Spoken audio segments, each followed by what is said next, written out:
I wanted to say something, kind of jumping off what Doug said a lot earlier and what Warren just said. I'm a little disturbed about the focus on the Rupert Murdoch comment about people should have what they want and not what they need. To me, this is kind of the P.T. Barnum theory of news. You know, you can never lose money by underestimating the taste of the public.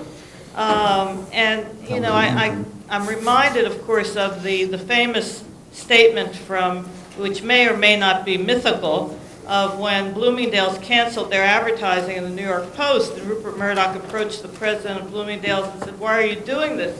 And he said, "Rupert, your readers are our shoplifters."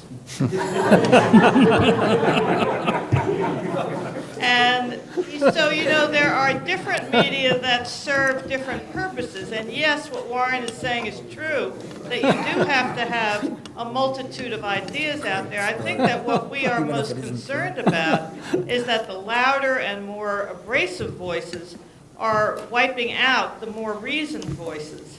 And this idea that only people over 53, I think Peter said, are reading newspapers is very disturbing, because there are newspapers doing some solid, terrific work on issues that affect all of us.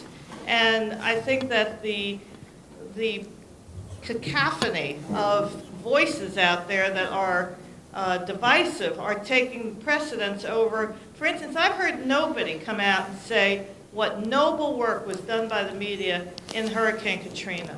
I mean, I saw a lot of my friends risking their lives to cover that story and living under the most horrible of conditions.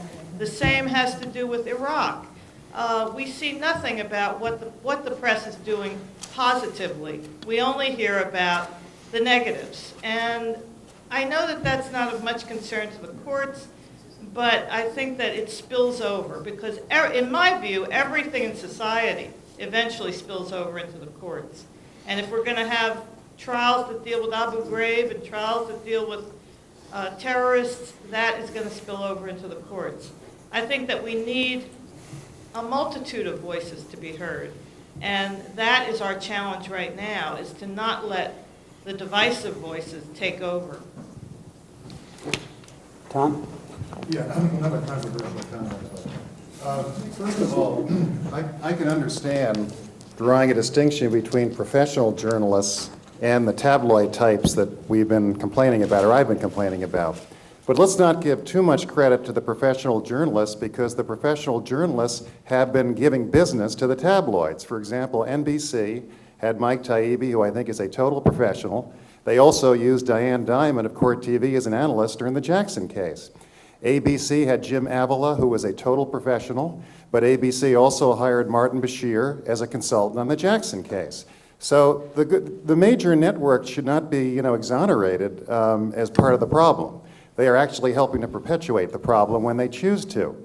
Now, I attacked Diamond on Court TV on some interviews after the verdict, and I've since been told that, one, she's been fired from Court TV, and two, after I made those comments, a lot of the print media also began to attack her reporting of the Jackson case.